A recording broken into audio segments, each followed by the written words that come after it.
Hi, everyone. I'm Jordan Crow. I'm the program director with Our Energy Policy Foundation here in Washington, D.C.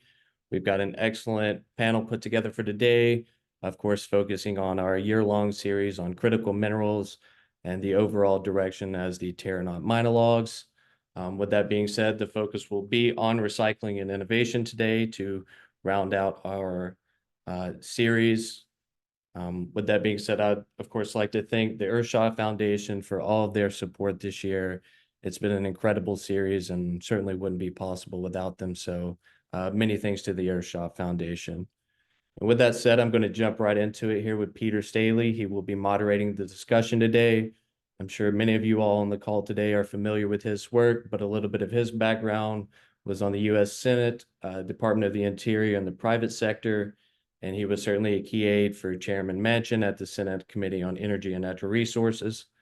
Peter's broad portfolio covers critical minerals and mining, supply chains, permitting reform, and energy policy on public lands and waters. And with that being said, Peter, I'd like to turn it over to you to get the discussion going. Thank you very much, Jordan, and thank you everyone for being here today.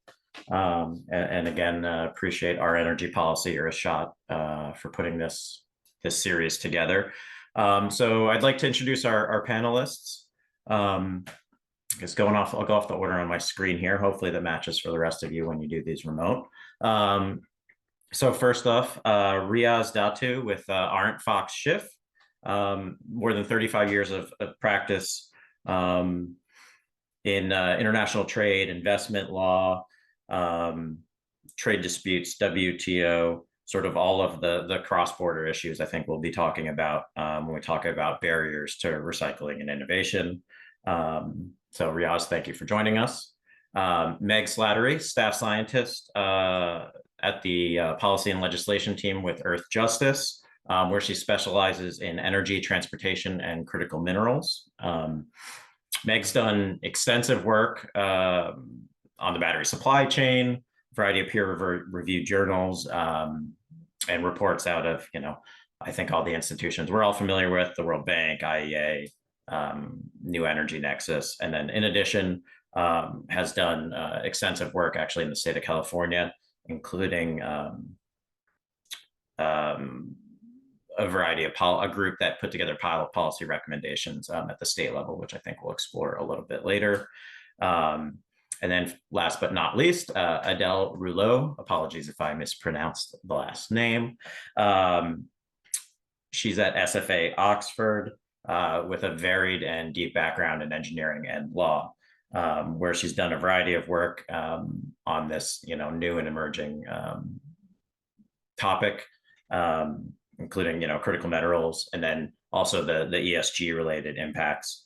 And she's done a lot of work with the IEA, who, I'm not sure if everyone's familiar, but has done a lot of work in mapping out supply chains, mapping out glide paths going forward. And I hope can bring a unique perspective and kind of bring us up to speed, especially with that unique European perspective. So with that introduction in mind, I think, I like to start these sort of with the softball question, since we have a decent amount of time, just given each of your varied backgrounds, and maybe Adele, we'll start with you. We'll go reverse order here to come back.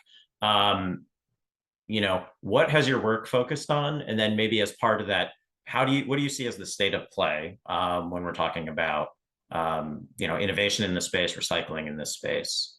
Where are we today? Thank you, Peter. So as a very brief background, SFA looks at critical minerals around the world. We look at markets and also provide strategic advice in terms of tackling these very difficult questions as part of the energy transition. As a very, very brief overview from a European perspective, we have the CRMA, the Critical Raw Materials Act, but also the EU Batteries Directive, which both have pretty seminal pieces of legislation in terms of recycling requirements. You have the CRMA, for example, which is pushing for greater recycling within the European Union. Also as very much as part of the wider strategy of promoting a circular economy, but also as a fundamental component of security of supply within the critical mineral space. And also we have the EU Batteries Directive, which is an extensive document, regulating the whole life, the whole life of an EV battery, well, a number of batteries, in fact. It's got critical direction in terms of, how the EV battery should be recycled, but also the minerals, the minimum amount of minerals within it that should be recycled, such as, covering lithium, cobalt, nickel, and lead. So these are, important developments within the critical mineral supply sector, but also the recycling sector. So I would say that the critical minerals recycling sector is very much still in its infancy in the European Union, although, this topic has been around for a long time. So we are, still exploring what are the most effective strategies to develop this within the European Union. Thank you. And I think we'll come back to quite a few, and it'll probably tie in nicely when we start talking cross-border, and where we're going. But Meg, I'd wonder if you could give your perspective, given your work, both an overview maybe of what Eartjustice and your team is doing in this space, but then what you particularly are working on, and then again, I think policy-wise here in the States, Inflation Reduction Act, Infrastructure and Jobs Act, we haven't really though had all these sourcing and passport and other regulations coming into play. So I'm curious how you see sort of when someone says, where are we? What do you say? Yeah, so I think I'll answer that question based on my current work with Eartjustice and then the work I was doing during my PhD, which focused on the end of life space, on all of the networks of stakeholders, some of which are have a lot less time in the spotlight, that are currently managing end of life vehicles and batteries. And I think in terms of where are we in the current state, it's a very interesting, fast moving, slightly chaotic space, overall very exciting, where we have a lot of private and public investment, a lot of recycling facilities that are being announced and continue to be announced, with many of them with government support. And then we have really promising research also, for example, out of Argonne National Laboratory about the performance of recycled material, which I know was a question mark for a while. So I would say there's a lot of progress on the recycling landscape here. I have a lot of friends who kind of have the idea that batteries just aren't recycled at all. And I like to tell them that actually it's looking better than I think many people believe. At the same time, it's difficult to know exactly what's happening. So for example, in terms of the mineral recovery rates, many of the new facilities claim to have recovery rates of 95% or higher for most critical minerals, but it's difficult to know or verify exactly what that means. So does that mean 95% of the weight is recovered in black mass that needs further processing, or does it mean that it's recovered in a usable form? So I'd say there's a lot of development and progress, but with pretty limited transparency. And then on the other hand, there's this world of stakeholders that has processed historically ICE or internal combustion engine vehicles. And so that's auto dismantlers, dealerships, and that network. And that's sort of more of, as opposed to this newer startup tech space, those are more legacy, often smaller operations that I think are doing their best to adapt and keep up with the transition from ICE cars to electric vehicles. In terms of policy and in terms of Eartjustice's work, like I mentioned, we have a lot of carrot forward approaches in the US that are sort of strategically investing in the battery supply chain, including recycling and then some of the midstream and component manufacturing that are also important to enable closed loop. But we don't have the same clarity or we don't have the same clear regulations on, for example, producer responsibility or minimum material recovery rates.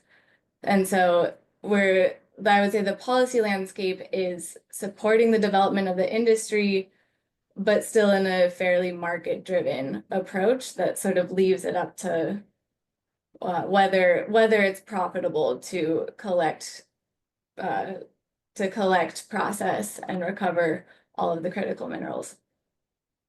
And in terms of Eartjustice's interest in this space, Eartjustice is an organization that advocates both for sustainability policies and policies to protect the environment, but also protects communities. And protecting our community partners is a high priority. And so ensuring that this transition is happening in a way that is not harming frontline communities and is maintaining and improving best practices around community engagement and environmental protections is a high priority for us. Thank you. And I think we'll come back, I think, to some I have some curiosity, and I'm guessing maybe some of the audience might, about, if we're talking recycling, for example, and circular economy, both on the data side, and then, there's one side about how do we process it, but even this collection question that I think, both the US context elsewhere is interesting. So Riyaz, to turn to you, I wonder if you could give us an overview of your work in this space. And I know we'll get into fun questions of, say, cross-border transport of black mass and sort of how this all flows back and forth everywhere. But if you could give us an overview of your work in the space, and then, given that work, where are we today? How have you seen things evolve recently? Sure. So let me speak to my background first, with my comments and perspective. I've been practicing for over 30 years in the international trade area, principally in Canada for the last 30 odd years, and more recently with ArentFox over the last 3-4 years. My background is more on the investment treaty side these days. So investment restrictions, governments taking action that impact investors. So through the bilateral investment treaties or Chapter 11 of NAFTA, which now is of a lesser consequence under the USMCA. But there are regional agreements that still provide for investment treaty protection. And undoubtedly, some of these issues more in the mining field area, but also in the recycling area, may become subject to potential claims under investment treaties. But I've got a broad background. I started back in 82, 83, practicing in this area. So I've done everything from trade remedies work, extensive work in trade remedies, export controls, import controls, economic sanctions. The interest in critical minerals comes from my background in the mining space. And clearly we're at the cutting edge in the area of recycling and innovation to create more supply of critical minerals. Whenever you have regulations being put into place, you have to also be mindful of the international trade implications. Much of what we deal with now is based on the WTO agreements in 1995. They provide for rules dealing with subsidies. They provide for rules relating to dumping. It doesn't appear to me that at this point in time, those rules will come into play immediately, but it is important to be mindful of the rules that do exist. And to the extent that this is an area that is going to grow over time, you also have to have a long-term perspective. At this time, I think we're seeing more policies based on export restrictions, China supporting rare earth minerals, critical minerals, where the Western world was somewhat slow in starting up in thinking about a longer term perspective for transformation from fossil fuels to newer forms of energy. And so we're playing catch up, but we'll need to be mindful of what China is doing, and also developing our trade rules based on what exists within the WTO context, as well as the regional agreements. Thank you. And so, maybe starting back with you, you brought up China. A lot of my work with Senator Manchin in the Senate, was driven through a lens, we'll say, of economic security, national security, economic competition. And one of the thoughts, that I think everyone may have a slightly different perspective on, though, is, it's sort of difficult. We talked a little bit about where we stand today. And if we're talking about, making things better, where are we trying to go? And so I guess that's a question, and maybe you can tell me even if this is the wrong framing, Riyaz. There's a lot of talk of bifurcation. There's a lot of talk of black mass. Where should it go? Should it get exported? And I think this may feed nicely into both Meg and Adele when we talk about, making sure things don't end up in landfills. But, given where we are today, where, especially when we're talking about, the export, you hear policymakers in Washington say, why are we sending this stuff back to China, just to put it bluntly? And I'm curious, if we were thinking about this from a goal perspective, for both the United States, the EU, anyone interested in, what I always like to use as a race to the top. Before we talk about how to get there, where are we trying to get to, if that makes sense? Right. I think in the short term, there's clearly going to be a sense that we want to make sure we compete and have sources of critical mineral and rare earth mineral available to sort of the countries that are following sort of capitalist market principles. So that sort of means that we are at odds with China, that has been far more proactive in going to Africa and Latin America and getting ownership over mines that would become source of supply for China. I think the interesting aspect of recycling is that we can generate some sources from existing reusing of products, and so we're coming at it from a different point of view than the WTO. The WTO is more aimed at making sure that there is no restrictions of supply and that you're able to export.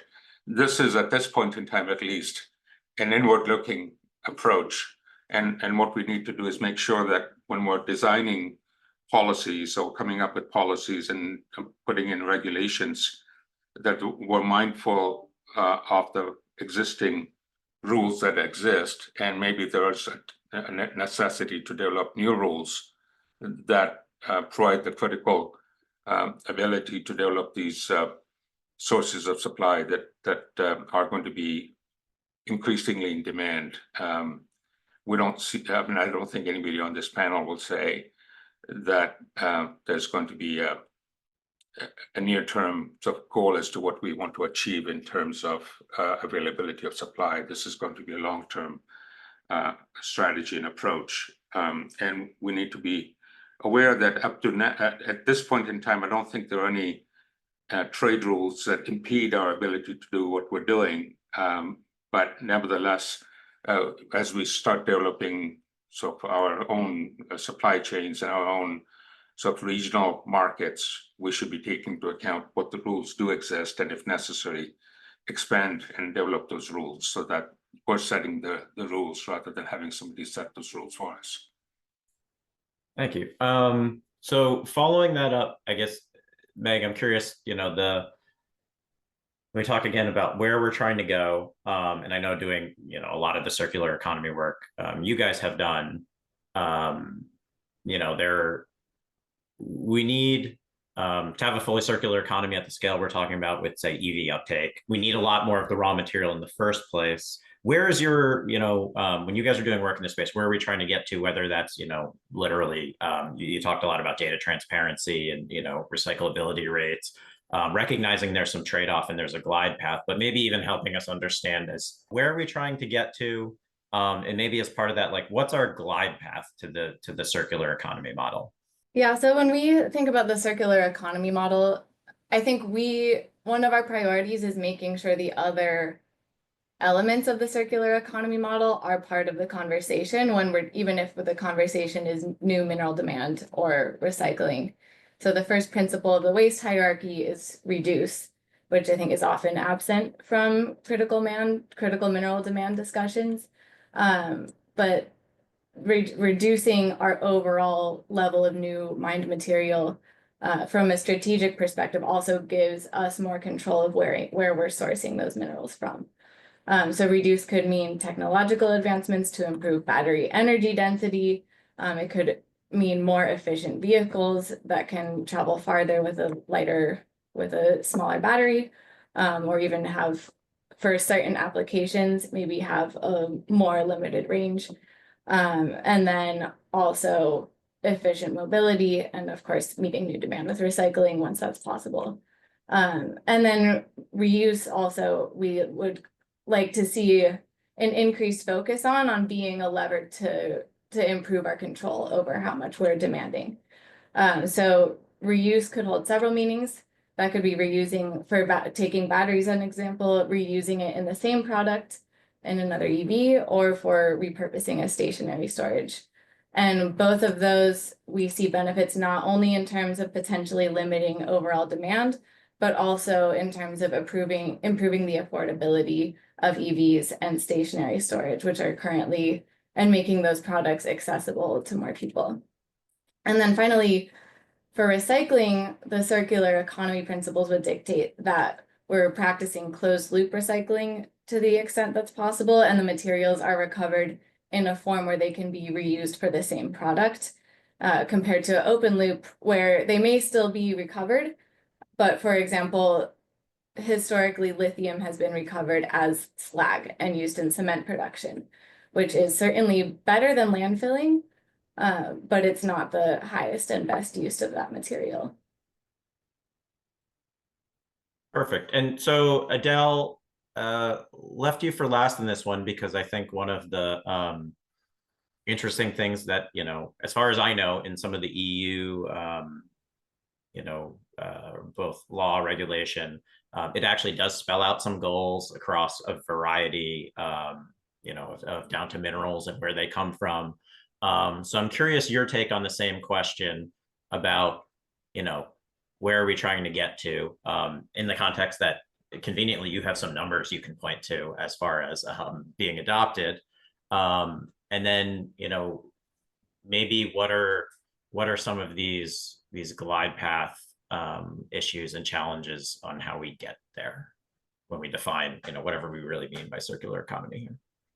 Thank you, Peter. I think that my answer is probably going to touch on what my previous panelists have spoken on.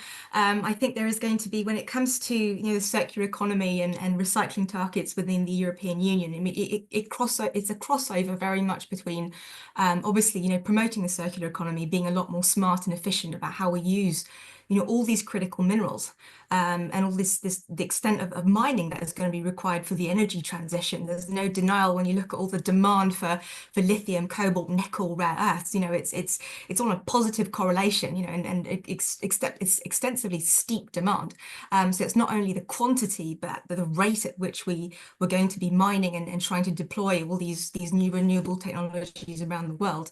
So it's not a small goal that we're pushing for. Admittedly, there's all the realities of decarbonisation and critical mineral supply chains, but I think the circular economy is very much a key component of efficient material use.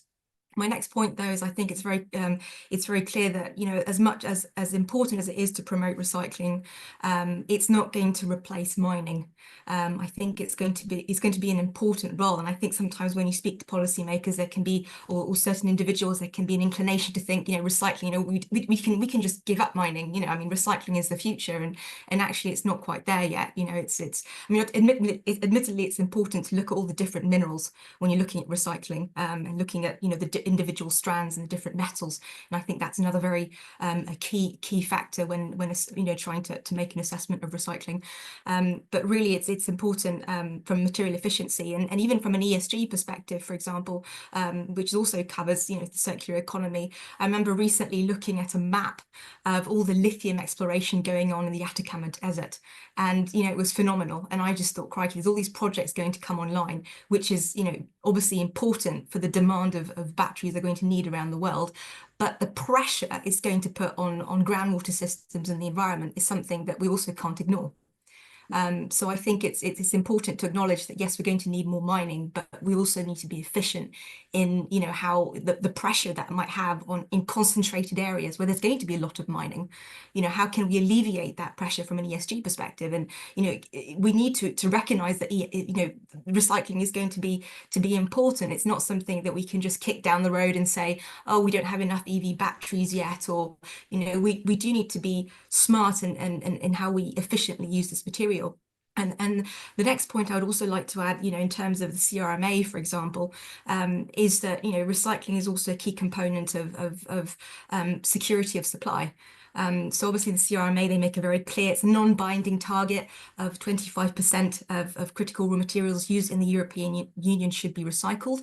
At the moment, I think, for example, Mercedes-Benz just opened one of the first EV recycling centres, so still very much in its infancy.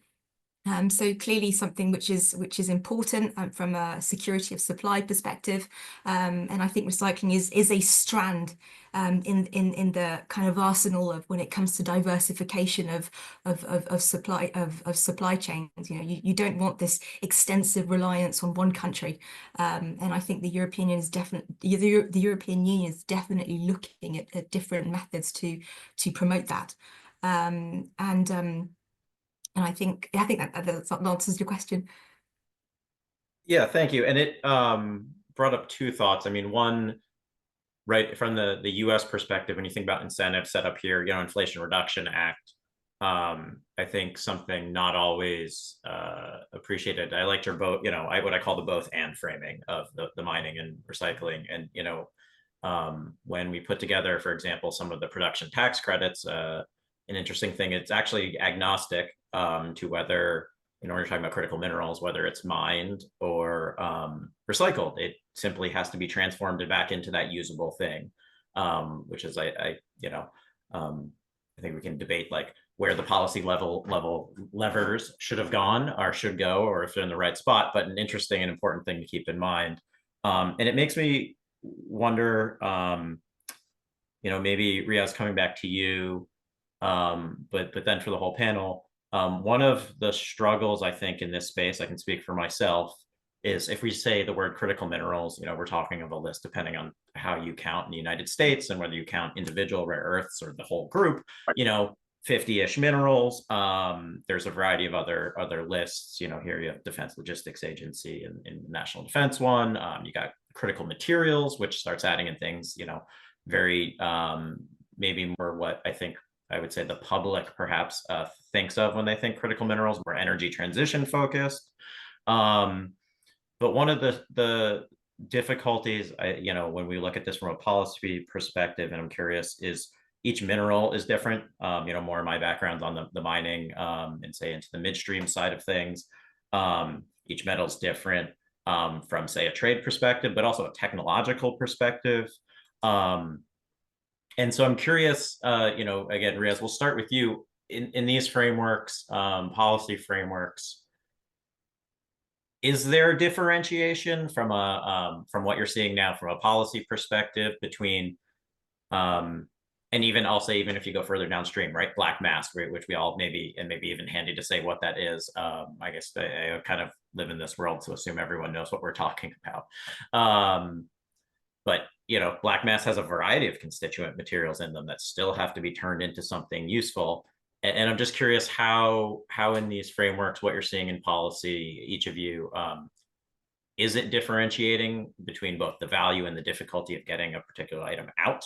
And I know that's a technological question. It sort of maybe illustrates the complexity we're talking about here.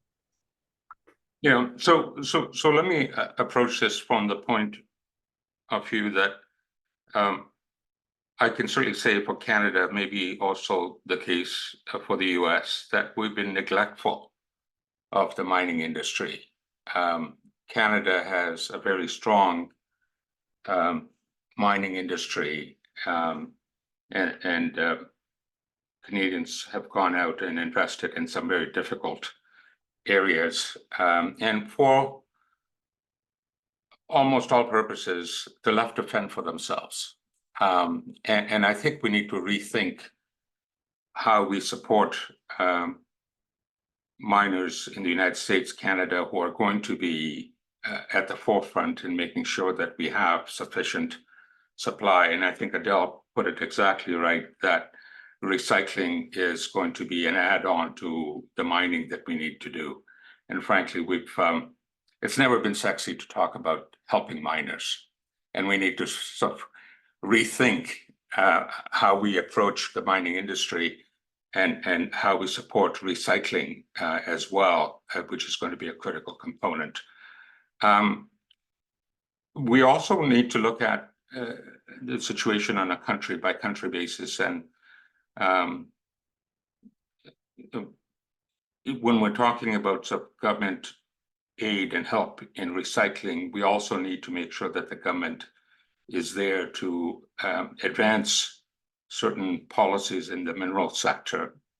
The last 4 or 5 years, I've been involved quite a bit in some investment disputes under what used to be Chapter 11 of NAFTA. And if I can explain that a bit, that allows a private investor who has invested in a foreign country, in this case, Mexico, to bring claims for violation of what used to be Chapter 11 of NAFTA. For Canadians now, it's going to be the CPTPP. And to a great extent, companies have been left alone to deal with these issues. Mexico, has received very little attention in terms of its policies and the turnout policies over the last 4 or 5 years under AMLO, and not much is known outside Mexico about the policies being taken by AMLO. The reason I'm sort of addressing this issue is that I think we need to have government proactive in not only helping the recycling, but also in sourcing minerals from trade partners like Mexico.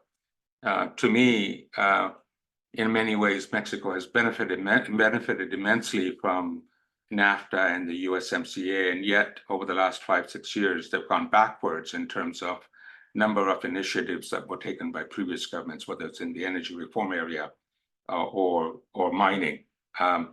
So in terms of when you said, where are we going, what do we want to do? It's clear to me, at least, that we can't move forward internationally on these issues because of a different point of view that China may have, certainly different point of view that Russia has.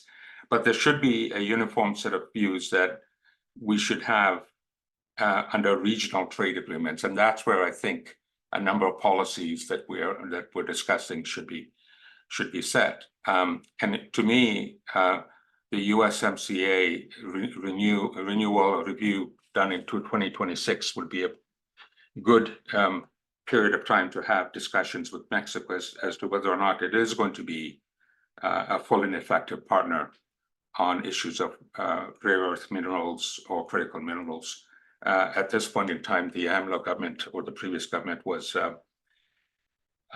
fairly anti-mining and anti-Canadian, which is hard to believe. I don't know of too many countries that say we don't like Canadians, but at least the Mexican president felt that way. So without getting too far afield, my view is that in terms of where we're going, we need to be fairly clear-eyed that we need both mining and support the mining industry, both in the US and Canada when they go abroad, but also make sure that we use the levers that exist, such as under the regional trade agreements. And then under the regional trade agreements, we can do certain things that help the flow of goods across the borders. The trade agreements are typically used to make sure that there is unrestricted flow, so you can have regular harmonization rules put into place, prohibition on export restrictions. We already have that somewhat in the USMCA, but those need to be tightened up.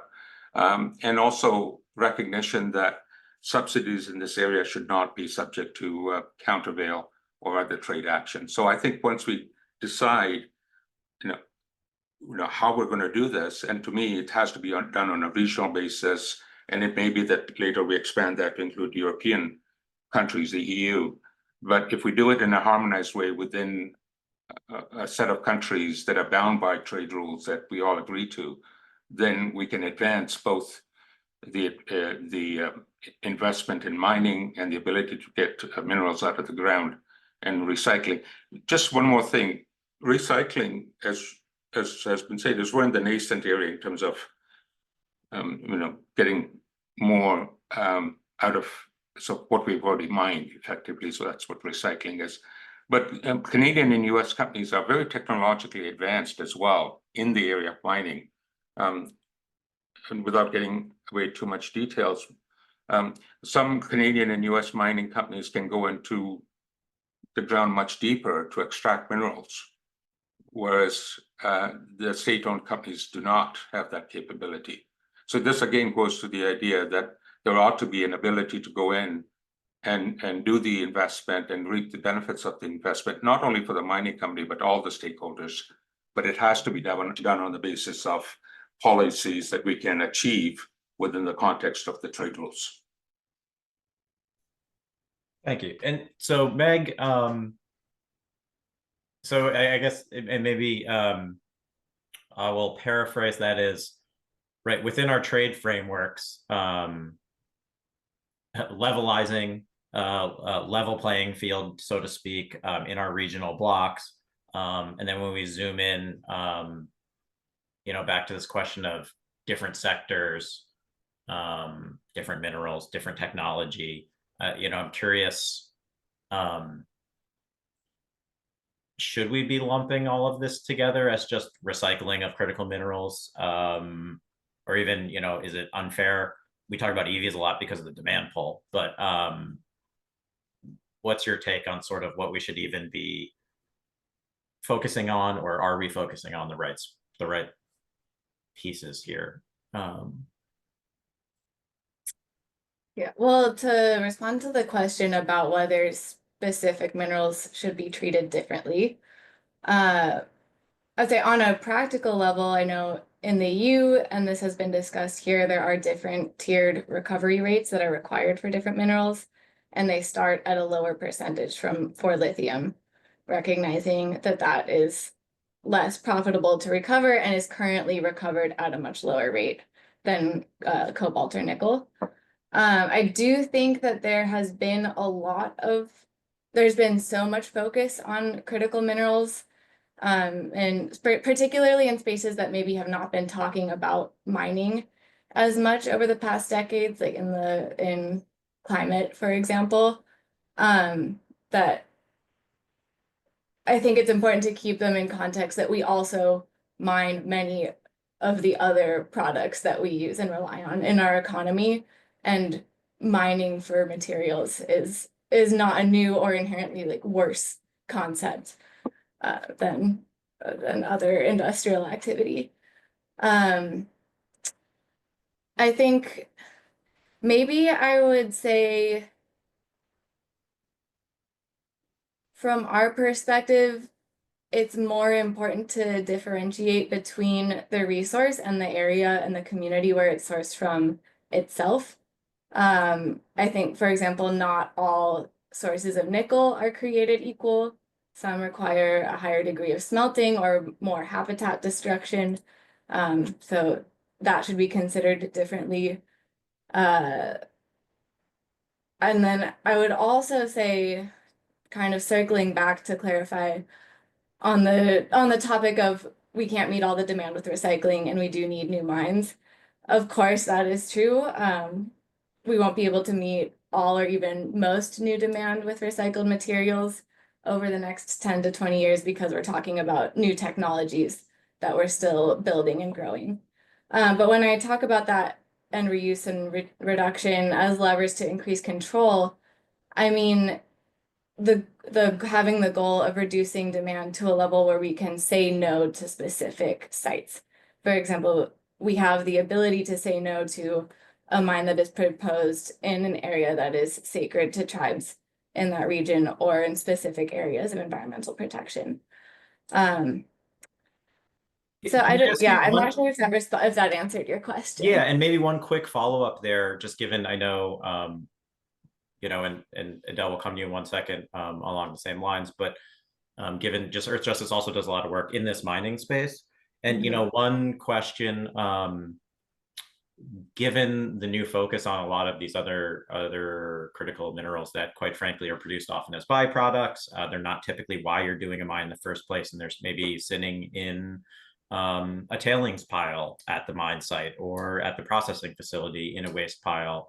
I'm curious if maybe you could talk a little bit about that. It's sort of this middle ground between what we think of recycling as, oh, it's taking a used battery, but maybe is there potential, or what are you seeing as far as potential in this space of people saying, oh, wait, we actually did mine this already. It's just sitting over there and we didn't bother before. And, our policy framework's in place to have people look at a resource they already went through the trouble of digging out, but maybe didn't turn into something useful. Yeah, I think that is definitely an area of advocacy for us of where that's not included in policy, making sure that mining tailings and other forms of waste are considered and prioritized where federal funding is supporting research and new mining projects. So I appreciate you bringing that up. Thank you. And so Adele, turning to you, same sort of question of different minerals, different bits and pieces of the supply chain. How do we, should we be talking about it, even bothering again to talk about it in this big lump of it's all critical minerals and it's all recycling? But then also maybe a little bit on trade-offs here, especially just most people know this, I know you do, right? From whereas in the US, Canada, Mexico to some extent, some of these other nations have a pretty good base of existing mining, primary production. The EU, when it comes to primary mining, especially in these categories, there's really not much there. Yes, there's some work to look at it, but it's a very difficult environment. So I'm curious, that means we're looking at trade-offs of existing sources of supply and different cost structures. And I'm curious, just how does that play into, when you're making recommendations about where to go, short and medium term too? So sorry to make that a giant question now. No, that's okay, Peter. Yeah, I think you're right. The European Union isn't quite comparable to, say, North America or Canada in terms of mining. And I think for obviously for the European Union, security of supply is a big component, which is why we have a proliferation of MOUs with different countries, supplying countries around the world, hoping to, strike some strategic relationships and support these critical mineral supply chains. But I'm going to take this question a little bit, following up from Meg and Riyaz, because I think that when we talk about recycling and critical minerals, I think it's really important, maybe coming back to the complexity of the situation, to really understand, what mineral are you really engaging with? For example, I know that with the batteries directive in the European Union, for example, future batteries will need to contain a minimum recycled content of lithium, cobalt, nickel, and lead. And one of the big criticisms is that why are we focusing on those minerals? Why are we not focusing on other minerals as well? Because batteries made of a lot more than not just those four minerals, those four metals, sorry. So I think that sometimes there is that understanding of why, how can we really, the point about recycling is that it is very complex. And I think we need to try and break it down into all the different minerals, which probably adds a whole layer of complexity to it. For example, if you're recycling gold, and platinum, for example, the economics are far more attractive than, say, than a nickel or cobalt. And the thing with this recycling industry, it's a very high volume, slim margin business, and the economics still need to make sense. And I think this is something which sometimes it's about as much security supply as can we make this, financially viable as well.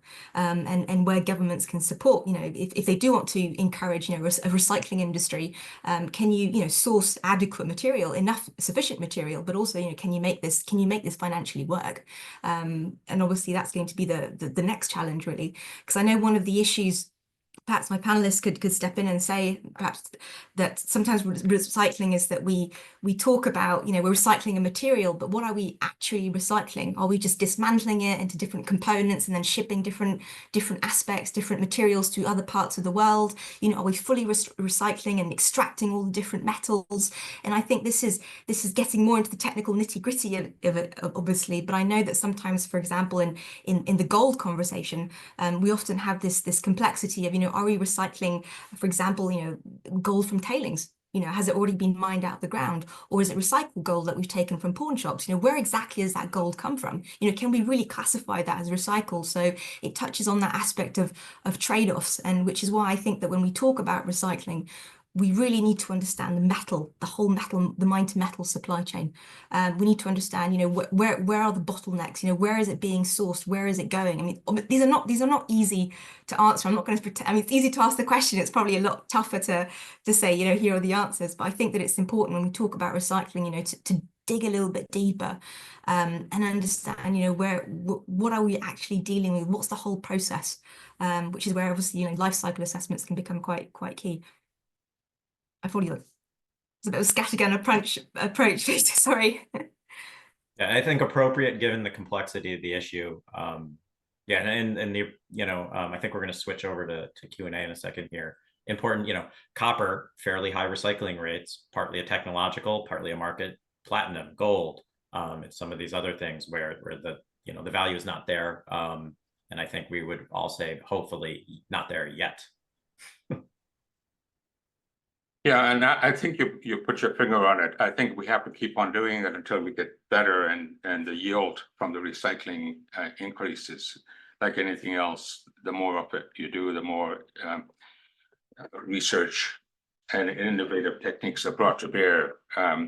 It'll be helpful to have recycling as another source of minerals that we need. And overall, my sense is that we realize, I think, and it's been as recent as 2, 3, 4 years. 2 years ago, the Canadian government allowed a Chinese entity, a mine that was involved in one of the critical minerals. A few months later, they reversed their position and asked for divestment of those. So we're moving very quickly through a very difficult period of making some policy decisions. And it's to be expected, but recycling is going to be one aspect. And then also having a policy on mining that government support, so that it doesn't mean that you let the mining companies loose to do damage. That's never been sort of at least the approach the Canadian government has used in the past. In fact, when I speak to CEOs of mining companies, they say, we have all of these regulations that we have to comply with, even when we're doing work overseas. But when we ask for help, we don't get the help. So we need to balance that equation where CEOs of mining companies should be able to comply with human trafficking issues, sanctions, all of the things that we expect mining companies on the ground to comply with. But on the other hand, I think if they have a legitimate basis for saying we're not being treated fairly, there are mechanisms at least that exist in the context of the CPTPP, for example. Unfortunately, I think the US signed out of the CPTPP when it was a TPP. It needs to be looked at again, in my view. Thank you, Riyaz, and thank you everyone on the panel. This is Julia from Our Energy Policy here for the Q&A questions. You all touched a lot on the financial economic viability of recycling certain metals, and we have a lot of interest from our audience about how the different battery chemistries impact recycling. And so could you speak to how new innovations in battery chemistries, such as the potential adoption of a solid state battery or sodium ion battery, would impact recycling, and also how that would impact the recycling of, say, retired lithium batteries when they are ready to be recycled in the future.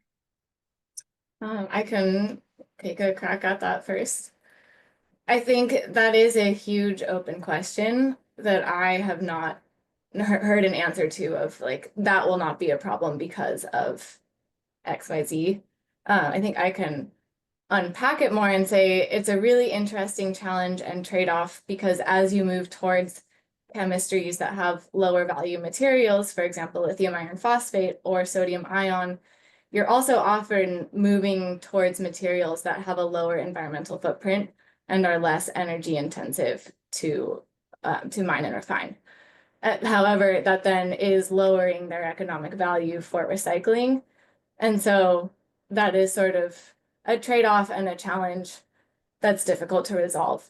I think for those batteries, like for example, electric bus batteries that are using LFP batteries, it does improve and increase the importance of repurposing if the economic value is not there for recycling, but the battery still has a usable lifespan in a stationary storage application.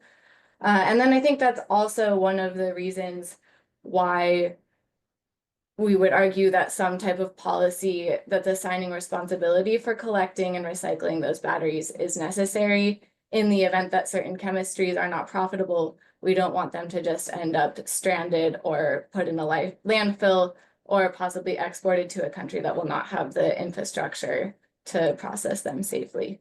So I think it's a really good question and important to bring up.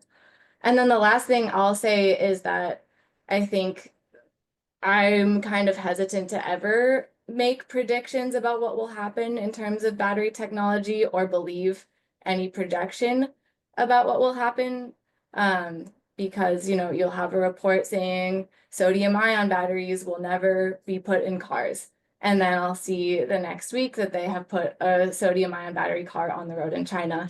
And I think between new companies, what's happening in other countries, and just the rate of technological innovation, I kind of just maintain an open mind about how things will develop. Thank you. And next question.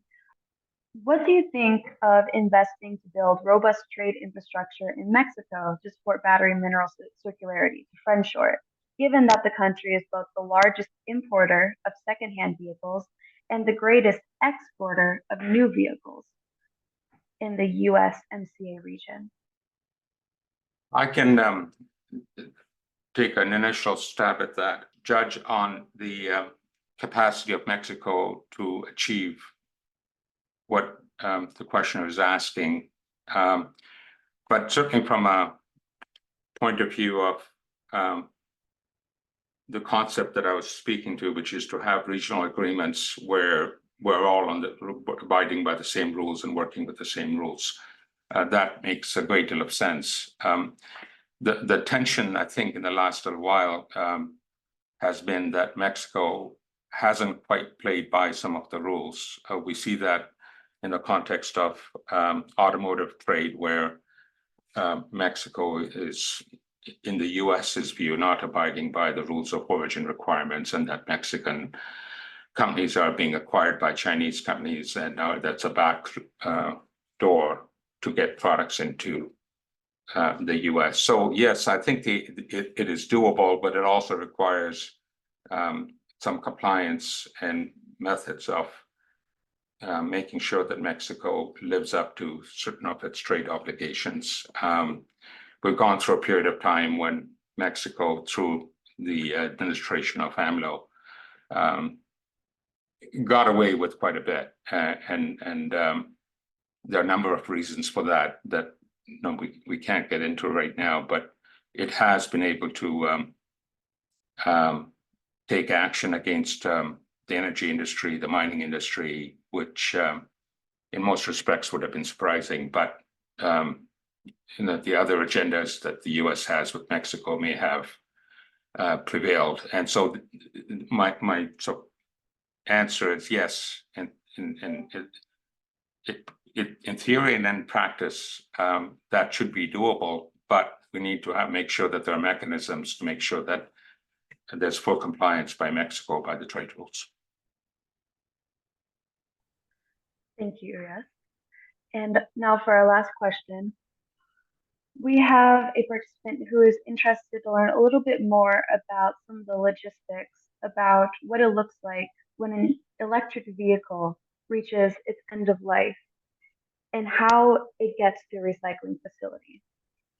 And so can you speak on, the different logistics for transportation and supply chain networks and the current state of that right now?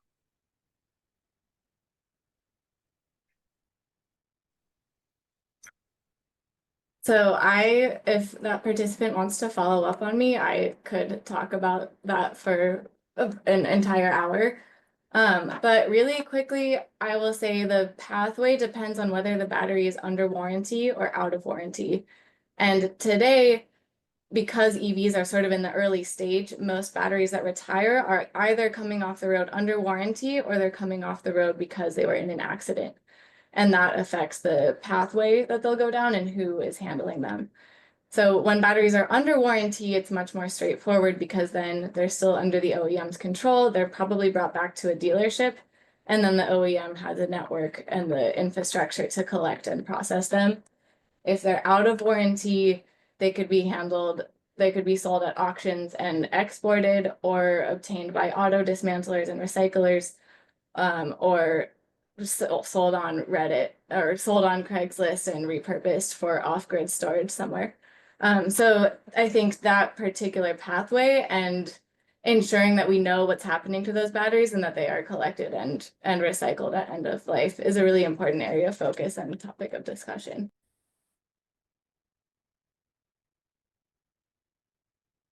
Yeah, sure. So I'll go ahead and jump in here. Really appreciate this conversation today. Obviously very timely and so much, work being spent in this space, both from the government and industry perspective. So looking forward to continue to see where, things continue to evolve and continue to take shape as we continue to understand more, about what we can recycle and what it looks like and the frameworks to be able to get there holistically. So really want to appreciate the panel for being with us today. And for those who are joining us online, please note that we will upload this recording to our website and of course circulate it in our newsletter later this month. And with that being said, I'd like to let everyone get to their day and appreciate everyone's time.